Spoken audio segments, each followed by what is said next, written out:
Wow. 2024 has already been shaping up to be one of the greatest years in a very long time for city builders, an impactful year and a very highly anticipated year for many, including myself. Hello again there, friends and fans. Raptor here, and welcome to our first look at the early access release of Laysara Summit Kingdom, a game that we took a look at about 6 months ago in a demo, and now, finally, as of today, surprise, surprise, was just released on Steam. Yeah, April 10th, 2024, this game has dropped in early access, and the developers wanted us to keep that a secret until after a little live stream where they showed off some gameplay. Now, this game is very interesting, with us building a beautiful city on the entirety of a mountain on a summit, with different tiers scaling up the mountain, protecting against things like avalanches, and also, of course, having our people live happy, healthy, and spiritual lives. It's a gorgeous game, really well done, and one of the higher anticipated games on Steam according to Wishlist from what I've heard.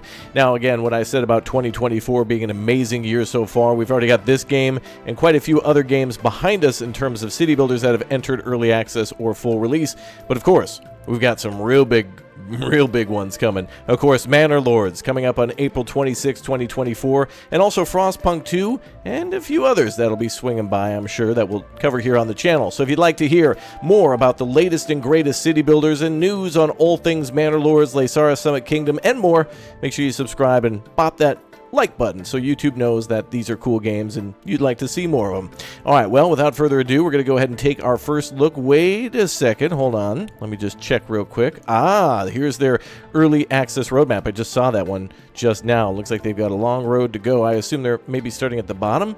Yeah, there you go. 1.0 release will be at the very top of all this, but they'll be adding more things like difficulty, looks like decorative buildings and scenarios and challenges, trading between player towns, and then eventually more things like a photo mode and visual upgrades. So that's cool, and of course it's subject to change at any time, and everybody can give some feedback. All right, let's go ahead and jump in now to our first look at this very stunning, very interesting, very well done, and really out of the box city builder, Laysara Summit Kingdom. Let's go. Now this is good to see. I like this a lot. We have ourselves a campaign mode coming at the full release in 1.0, so that's quite promising. But until then, we have a standard game mode, which is something I really like about Anno 1800, for example, managing our, well, mountains in this case, as if we would manage an island in that game. So this allows us to essentially build a city in realistic conditions and or realistic kind of scenarios or requirements in order to build a bigger city. The challenge mode to the right of that then is short and sweet, difficult scenarios that will then test optimization, and probably is something we'll play a little bit later after we get our first look now at standard mode.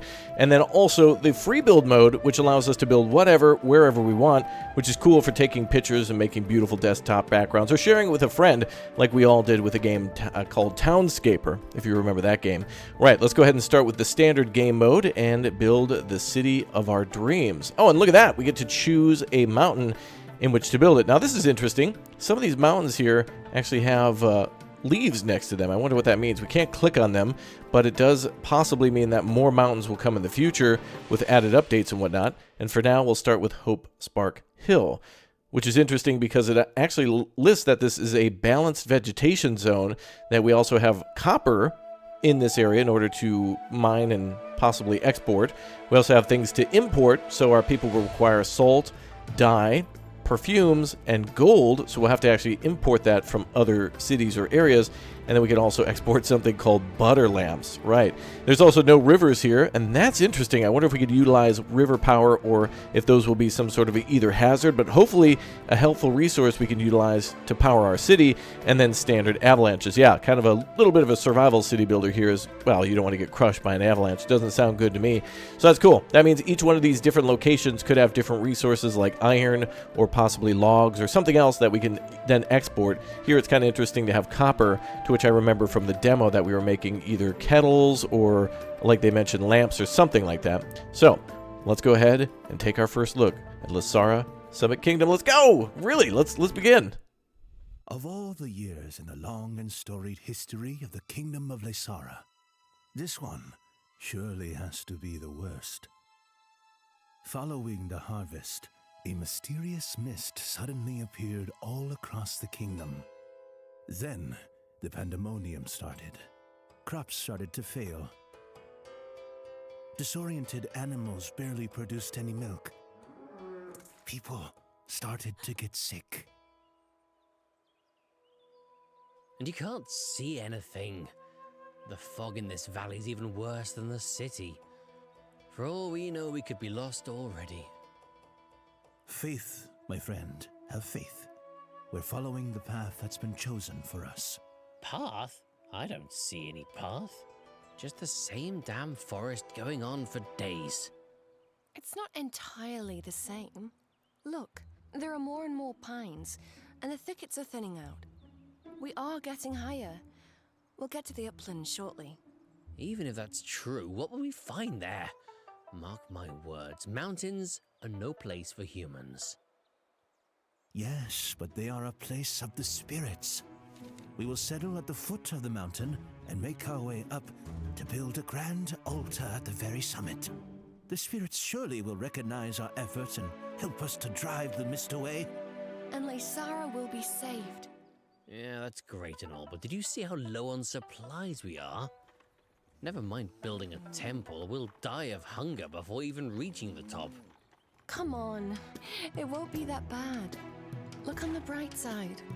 Mountains are above the mist, so we'll be able to cultivate crops and pasture our yaks again. Maybe.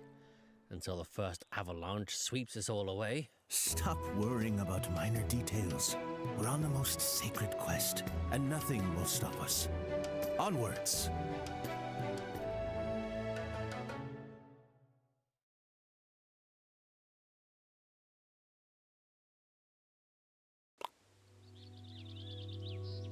Pretty. That was a wonderfully done intro. Lighthearted and fun, but also conveying the situation well, and I really appreciated the almost what looked to be a storybook or like a cutout opening. That's the first time I've seen that. Finally, a place above the mist, and with enough space to establish a small colony. It'll serve us as an outpost when we move on to bigger mountains. Oh, I guess it makes sense. We'll need to maintain contact with the capital in case they need to come and save us. Nonsense. We'll achieve great things in these mountains, and this small settlement will be our first step. Let's start by building a district for our workers. A little bit of on-rails tutorial, but appreciated. Now, before we do any of that, let's just take a gander around the mountain. Gander Mountain, you get it? Anyway, yeah, this is, from what I remember, very similar to the demo that we played. Gorgeous little, like, rail cars and stuff here to get people up to the top. It's really reminded me of actually going up to the top of the Alps this spring in both Arosa and Chur, around that area. Gorgeous, and we need to watch out for dangers of this. Yes, snow cap. Snow is accumulating in this spot. Sooner or later, it will result in an avalanche. Avalanche power 1. Wow, a little bit of Frostpunk when I see that. You know, I think of like snow and danger like that. I immediately just, that city must survive vibe just starts hitting. Okay, try out the overview camera. What would that be? Actually, let's take a look at our options at the bottom too. Of course, we can build residential buildings. We have food, prosperity, enlightenment, distribution, avalanche protection buildings too. We have treasury, resources, roads, bridges, shafts, duplicate tool, and a demolish tool. Now that's cool. That duplicate tool probably is used to copy and paste an entire neighborhood. And look at how beautiful and lush those trees are. Yeah, this was really impactful when I first saw it. It's like Anno 1800 plus. It's like those islands are so gorgeous in that game, but here it's just even more detail. I love it. Okay, try out the overview camera. Where would that be? I have, sorry, I've lost myself in all my excitement. Power of global avalanches. Oh, we have up to a power 3 here. Let's see. Overview camera then is the mouse wheel hold, so that allows us to kind of zoom out far, like that. Oh, I see. Okay, so we get to zoom around the mountain from a much further distance. Very nice. Very nice indeed. Alright, pause and unpause the game. You got it. No problem. Easy, or 1, 2, 3. Build a food market. Build here. Alright, let's do it. A food market. A place possible to get a daily dose of gossip and refreshment. Looks like we have to employ a class known as the Lowlanders. Upkeep is 20, and the construction cost is 10. So there is a cost to running buildings. We'll have to worry about what we make and where. You know, another interesting thing about this game, too, is since everything's on a slope, all the buildings are really interestingly designed in kind of like tiers and things like that. You know, having kind of like stairwells leading down towards the camera, which is neat. Okay, we now need to build a road, and we can also demolish things if we need to, if we goof up. Now, this again reminds me of Anno 1800 tremendously with the whole marketplace system in that game. Looks like we can't make a straight 90-degree path there, but what we could probably do is make a path here out front. This music's gorgeous. Absolutely gorgeous music. Actually, let's do this. We'll go down the mountain, and then we'll cut left and down again. There we go. Looks like the game automatically puts down signs for us, and what looks to be, I was going to say power lines, but I don't think we're in that era. I believe that's just for banners and flags and things like that. Pretty. Alright, have 32 lowlanders living within the range of the food market. No telling what the range is there. Ah, there it is. I was looking for a large circle, but we have a highlighted pathway. So we'll go ahead and put workers on the houses here, the lowlanders' hut. Now, the buildings in this game are really beautiful. I'm really impressed with the buildings. It is one of the games that makes me feel like I would like to actually 3D print these and put them into like a display case or something like that. And the buildings actually change as we kind of connect them together. Did you see that, how they kind of readjusted? Pretty cool that way. Okay, let's go ahead and put a road down. And we can't make a road back there, but what we can do is make a road up here and then a road around. That looks kind of nice. Perfect. Okay, trying to use every little inch of space. Sometimes we'll just have to have dead ends and whatnot. Look at that! The buildings actually have smoke coming out of them. Flags are blowing in the wind. People are actually walking around the marketplace and chatting and buying products. Props to the devs. Good job. Let's go and do the demolish tool then, if we can. I guess we have to maybe do that for a little tutorial element. Maybe not. But good to test and show where it is and what it does. Okay, so now people are moving in. Each of these homes can house up to, let's see, +4. So another thing to consider is just like the Sierra games and just like in Anno, our houses will eventually upgrade based on how many of the required goods that they want have been delivered. So things like, you know, food, water. I think cheese is also a basic necessity. And so the more of those things that we deliver, the more people that will move in, the higher the happiness, etc., etc. I'm going to go ahead and build here. I'm going to leave this area open on the right side a little bit. Also kind of nice how the path seems to have changed too. 32 people are now living within the range of the food market. The very first settlers on the mountain. That's great! We should take care of their basic needs like shrines. They need to have a spot where they can pray for the success of our mission. I mean, providing them with food. Well, we could do that too. I guess. But spirituality comes first. Alright, so now we're going to build a praying place. So under enlightenment, look at all these buildings too. We got academies. I just love looking at all these little blueprints that we haven't even unlocked yet. Gongs and shrines.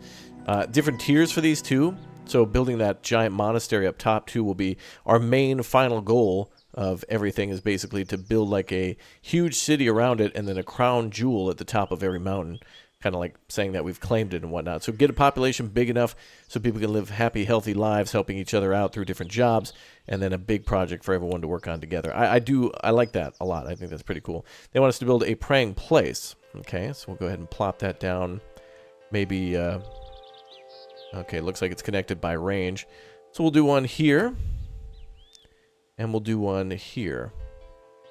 Actually, I think we could probably build one, yeah, here.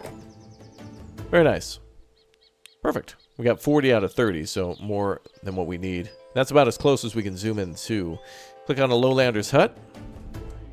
And there it shows us the different requirements for upgrading their house. So in this case, it's 3 different types of food. And then also a praying place. So we built the praying place. They're within range of that. Some of them are not, though. So, you know, we can continue to build those as we build homes. But now it's going to be time to get on to food production. So in chicken farm, which makes me wonder if some of those other mountains were possibly vegan, or that they wouldn't have like access to these things. Like maybe it's not habitable for animals. So maybe chickens and maybe, I don't know if we have access to pigs or cows, but of course the oxen, we can actually produce milk that way. So, you know, if there's different animal types, maybe we can't use them. Maybe it'll be a bigger challenge. Let's go ahead and put our chicken farm down then. Don't want to put it too close to everybody. It'll be a little stanky, but we'll put it close enough to where it can reach the market. So somewhere like there. And then we'll connect a road to that. Build a chicken farm done. And I believe if we expand a building with another copy of it, it actually changes the building design too, I believe.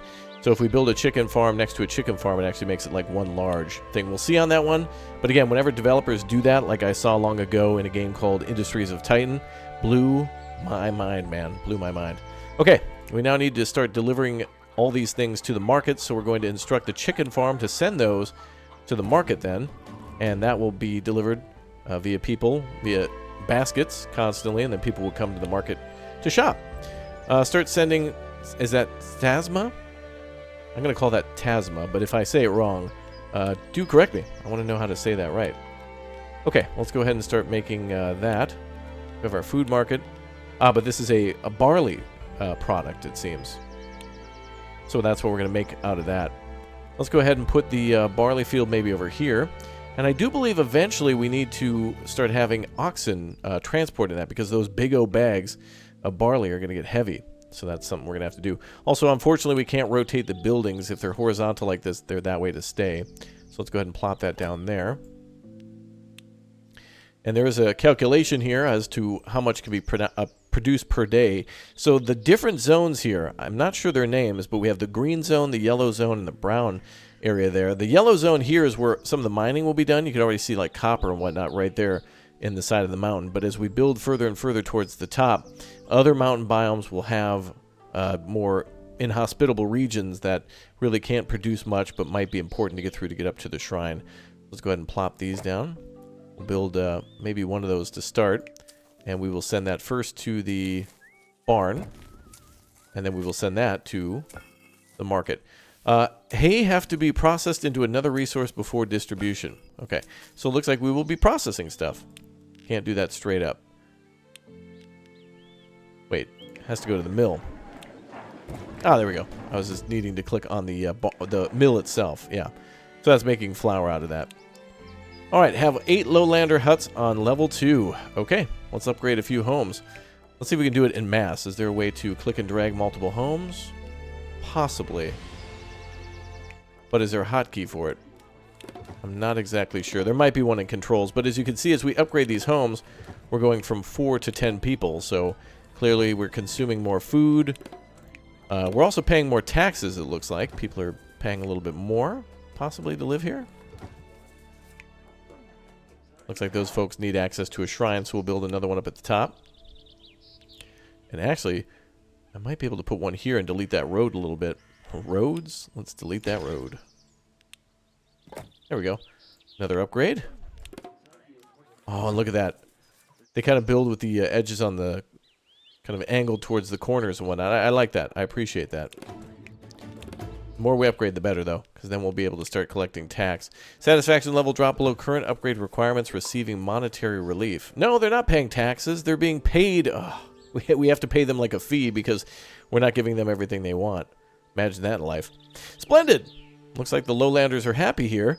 They'll be a backbone of the settlers' economy. Yeah, but the artisans won't be satisfied easily. They're used to a certain standard, you know. But if we want to progress, we'll need them for their manufacturing skills. I'm sure we can somehow make them comfortable, too. Oh, we're going to have to build a bridge to the other side. Look, this seems like a perfect place for an artisan district, if you ask me. We could try, I guess. Such skepticism. Alright. Let's build a road all the way to there. Ah, perfect. And check this out. Boom. Ah, beautiful bridge. Gorgeous. We'll come back to this area later. Alright, 40 artisans living within range of a food market. So we can do this again if we want to. And expand this area to be possible farming if we want. But we need to have artisans now. So artisans will require a lot more food.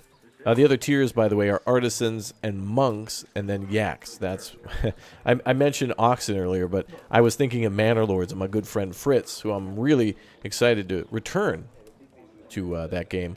But yaks are what we want. Yakety yak. That's what we want. So some of them will be carriers and some of them will be workers. I think they can be milked, and there's also breeding going on too. There's some things we'll get into just in a little bit. Okay, what do we have a problem with here? We might be consuming too many eggs. Let's go for more egg production. And let's see if we can build that mega farm I was talking about. And if we connect that... No, does not look like the chicken farms do that. But I believe maybe it's the barley fields. Let's check that. Maybe we can build it like this. Oh, yeah, they do actually connect. Okay, so you see the fence that kind of removed between them, that kind of thing. Very nice. Let's build a lovely little road this way.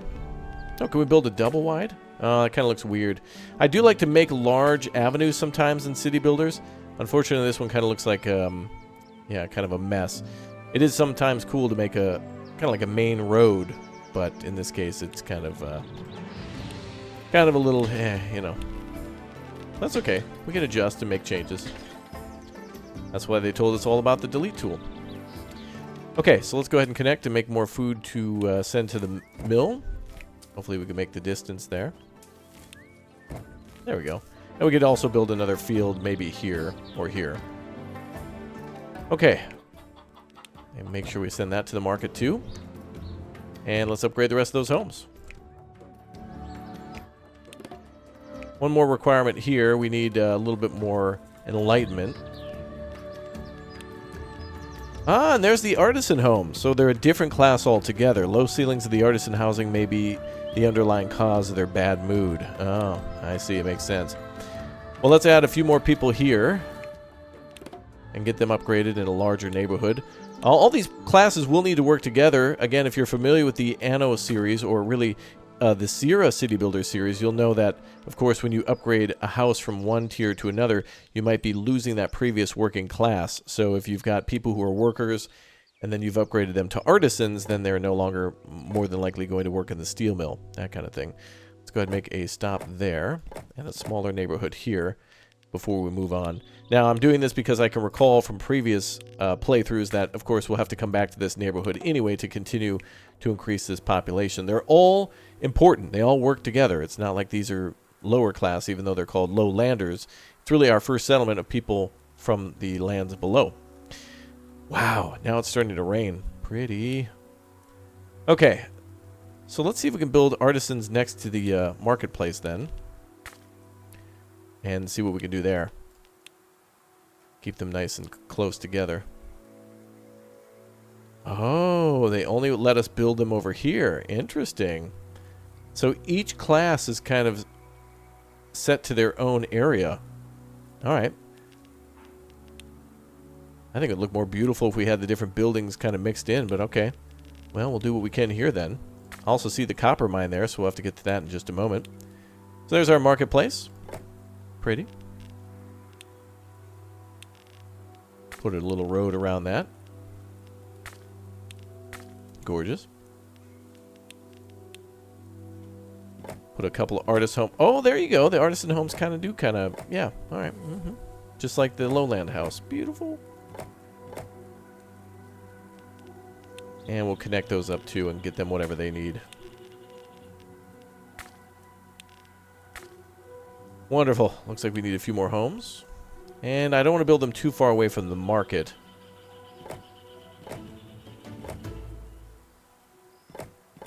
There we go. But of course, we'll need more workers than what the tutorial says. So it doesn't hurt to make more housing than what you need. Our population, hopefully, will only grow. And that's a good thing. Fill the upgraded progress bar halfway in 10 artisan homes. So in other words, deliver food that they want. So eggs and whatnot.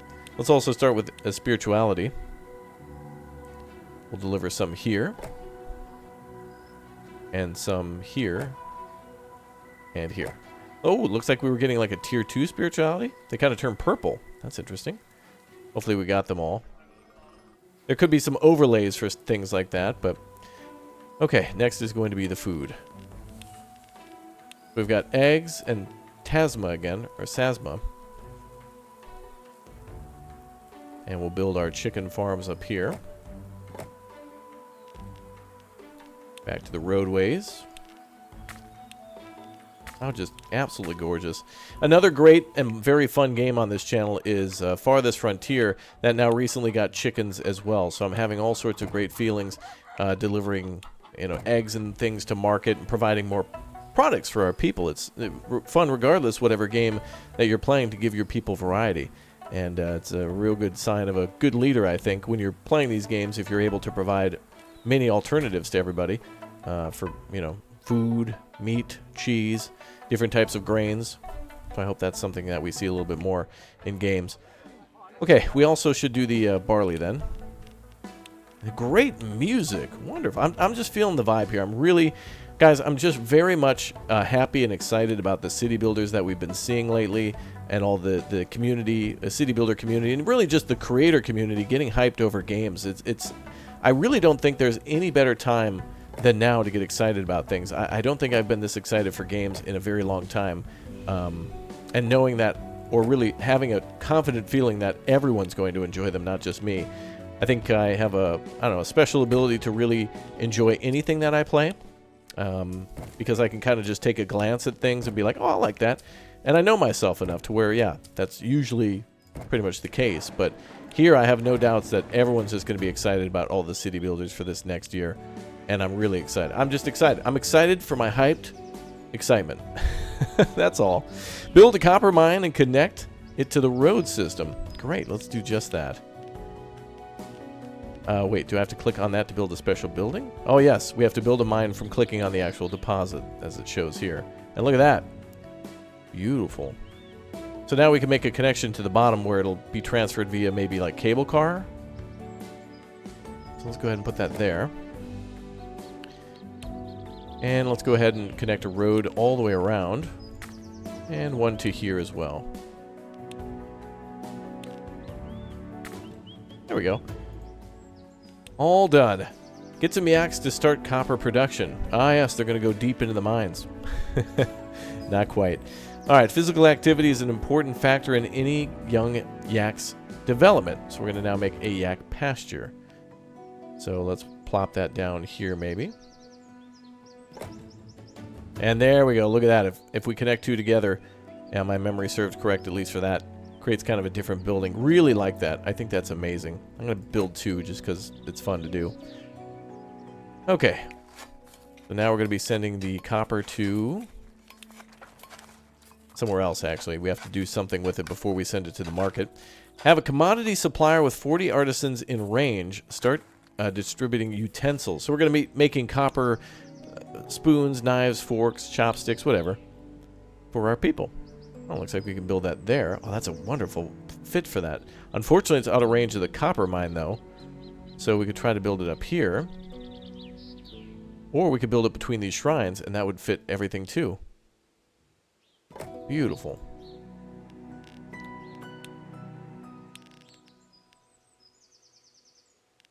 Make a little bit of extra room here. Now, remember, the game did say that eventually it'll be getting some decorations in the future, so I'm hoping that we will unlock some decorations soon to fit in these gaps. Honestly, I don't mind too much of having, like, unoptimized gaps if I can decorate and if there's some sort of bonus for it. I think it looks nice, and it looks more realistic that way, too. Can't distribute half-finished product. Uh-oh. So we're going to need to do something else. Commodity supplier.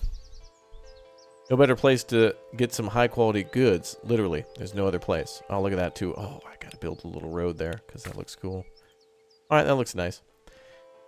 Okay, we are missing something here, pal. 4 out of 4 copper. Select the destination. Copper needs to be processed. I do remember that, but I'm not sure where. Baths. Decorative tree. Ah, here, this. Yes, a tab within the tab. I forget about that. Yep. So we'll need to send things from the copper mine to the copper smith. Yes. So we'll put that here. And we more than likely will need, like, more than one. So we'll build 2 of them there. And a loop around. Kind of neat that we get to set up the production chain, too. That way we can kind of create different connection points to different businesses. In other words, one, if we had multiple copper mines, maybe one could be for utensils and another one could be for kettles, and then we could set those up to be kind of connected to those differently instead of it going into one large pool. Now, I believe there's a way to get another connection here by delivering things to a warehouse and then selecting it to go to the other coppersmith. So we should be able to connect to both eventually. So let's also connect this one to the coppersmith, to the artisan. There we go, to the artisan, or the commodity supplier for the artisans. Perfect. Provide 40 artisans with utensils. Looks like they're in range. Yeah. Touches the top of that house there. So we just need more houses, maybe?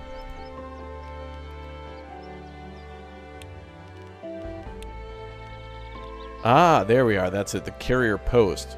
Can send resources to multiple target buildings within range. Right. So this is very important.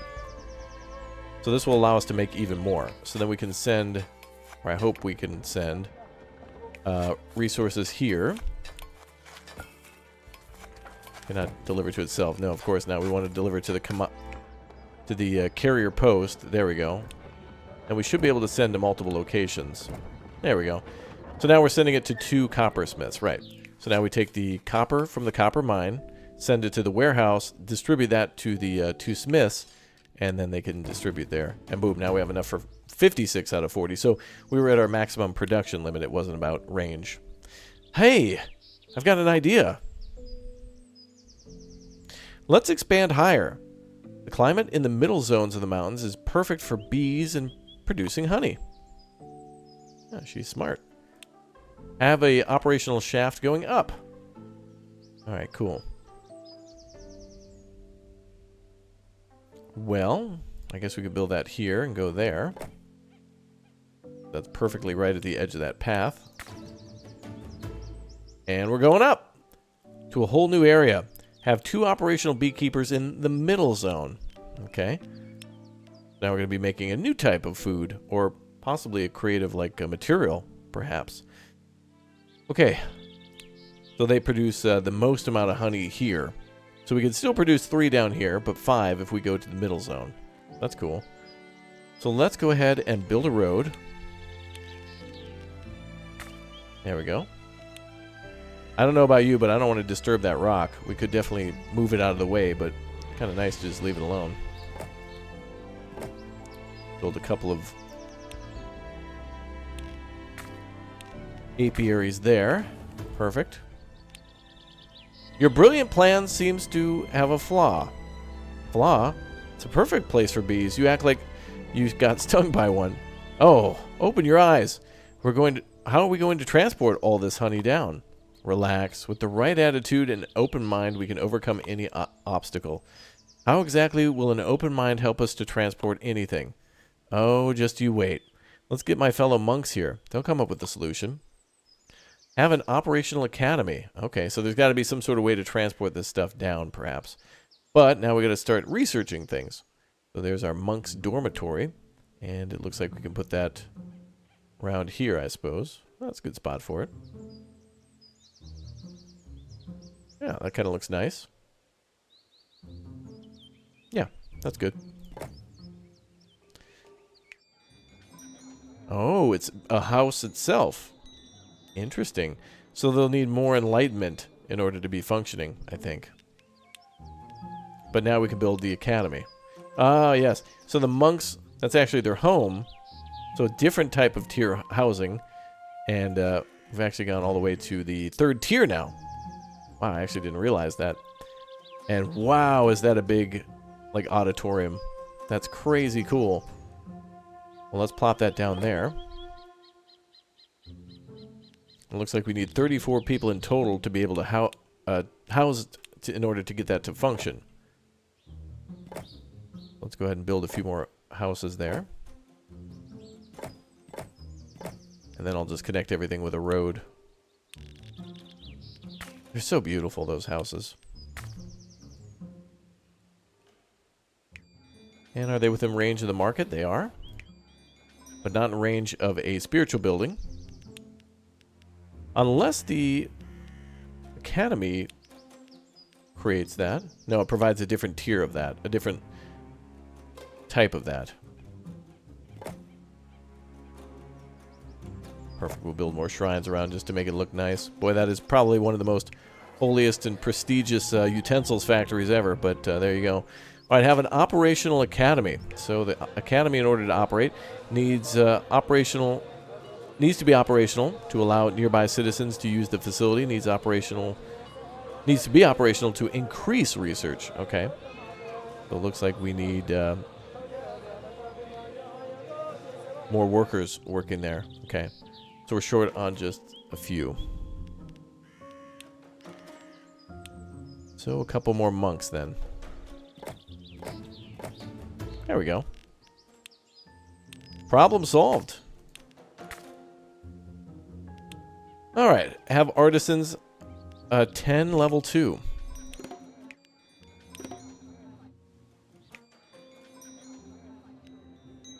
Wait a minute. Artisans are here. Ah, but they need honey. So that means we're going to have to research something here in order to upgrade the houses. We're going to research long-distance transportation. So the academy will help us with that. And it's unlocked the cart post. Carts are not designed to transport teenage humans for teenage yaks. Okay, so we're going to have to build this up here then. I think I remember this from the demo, though we didn't have to research it. The academy researches something fresh and new. Let's send the honey there.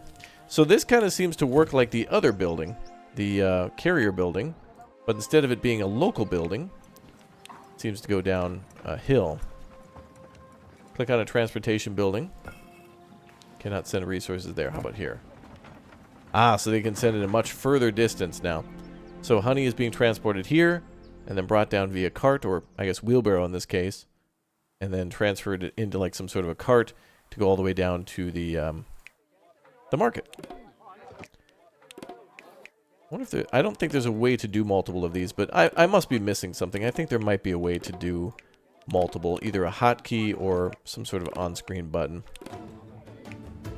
Regardless, we did it. Look at those buildings now, tier 2. Pretty. Nicely done. We've done some decent groundwork here. Now we're ready to continue with our quest and travel to the first real mountain. High enough for a summit temple. Not so fast. We still need a logistics point down here, and more importantly, a way to secure our financial situation. Now, come on, do we really need to deal with such trivial matters? We've got bigger things to pursue. Trivial? The whole endeavor is an insanely complex logistical operation, which could end in a disaster in the blink of an eye. We have to make sure the treasury checks out, or that's the end of us. Alright. Start getting donations from citizens. Ah, donations, aka the IRS. Donations, yeah, forced. Right. Features a hatch underneath, so there's a low risk of breaking anything. Wait, what? You mean an escape hatch when they find out how much we're charging them? What the hell? Alright, it looks like we could maybe do that in both spots. So let's build this here. And we'll build a little road this way. And we can always add more houses. Wow, we're getting a lot of cash. Good. Ooh. Well now. This will be a good spot for a trading post. It'll be easy to send resources further from here. Huh? What's that noise? Uh-oh, the Avalanche. It's breaking loose. I was speaking too loud. I'm sorry, I didn't mean to yell. Aw, dude.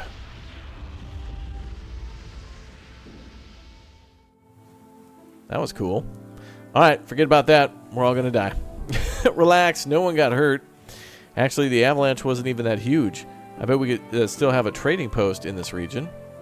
You want to stop all this snow with the sheer power of your mind? Go ahead. I'll stay here and watch. Don't be stupid. We'll just need a few foresters to provide tree cover. That should do the trick. Really? So we're going to plant trees just to block the avalanche? Interesting. Well, alright, let's build the trading post first. At least that seems to be what she's alluding to, unless we're going to be building a barrier with that wood. Alright, let's build a nice little pathway. We'll put the trade post right there at the top. And we'll need to build a road to the other side. Right there. Doesn't look like we can connect on the lower levels. So everything is going to connect very differently. Ah, pretty. I love these bridges. Cool. That road's connected, right? Looks good. Alright, have an operational trading post fully protected from avalanches. Oh, we can buy resources and sell resources from here. It's also missing yaks. Forester, the key to rapid tree growth is just hugging them a lot. Oh, how funny. So this is the Forester building. Avalanche protection also includes Mr. Plow. That's his name, that name again. Mr. Plow. Clears buildings within range of Avalanche's snow. So does that dig them out? Avalanche barrier, and then finally an avalanche inducer, like a large horn in order to sound that and control this avalanches. Okay, so this needs to send something somewhere. Where exactly? Looks like they're building multiple of these. Not just one. Oh yeah, let's use the eyedropper tool.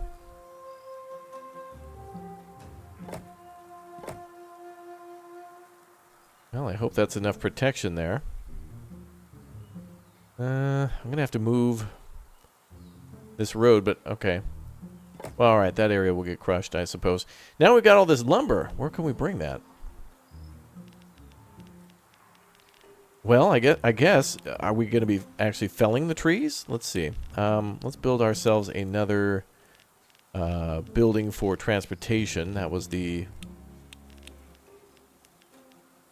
Not the copper utensils, but the... Oh, yeah, we're going to be doing cheese soon. There's our housing, yak pasture. So this says we need a yak pasture in order to make this functional. So let's protect the yaks then. But I want to transport the wood there. Here it comes. Oh, never mind. All right, this is just practice then.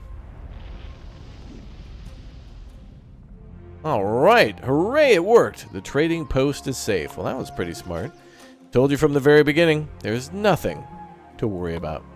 Now, we're finally ready to move on. Let's make our way to the first real mountain. Can't wait. Oh, we're done. So this was just a lovely little tutorial. Okay, so Hope Spark Hill was just a way to learn. Although, I will say at the end of that, I honestly wish they would have let us continue to build there. Now, we can do that in the free play mode, but we don't have to manage resources. So, just a word to the devs, hey, if we could continue to play our missions when we're done and fully build out a beautiful mountain, that'd be cool. All right, well, we got a lot of other places to go, and let's check our theory on this. About maybe the leaf where it says green zones limited. That's what it must mean. Salt, ornaments, perfumes. I'm not sure exactly. Rock crystal. Maybe these just have some sort of a challenge with the... Oh, good for a start. That's what that is right there. I just see the leaf. Okay, so this is great for new players. So Hope Spark Hill, kind of a mandatory tutorial, and then these other two here. All right, well, I could already tell you that this more than likely could equate to maybe about, well, I don't know, if we have to build out a full city, I could imagine it taking many hours until you perfect it. So it kind of is on you on how long you want to spend on each of these mountains. So long is after you complete the objectives, you're allowed to stay there. Like Hope Spark, I'd like to return to and actually build that out. But, you know, then there's the challenge mode too. So the standard mode, you know, a few different cities to build there and possibly some replayability. A challenge mode to maybe do that again in the same places in a free build mode just for fun. Well, folks, that does conclude our first look at Laysara Summit Kingdom. This is beautiful and a great way to hold you over until Manor Lords and many other city builders, maybe perhaps for, well, City Skylines 2 to get a little bit better. Or maybe you're waiting for them to announce the next ANNO, or you're just a big city builder fan in general and want to play this one.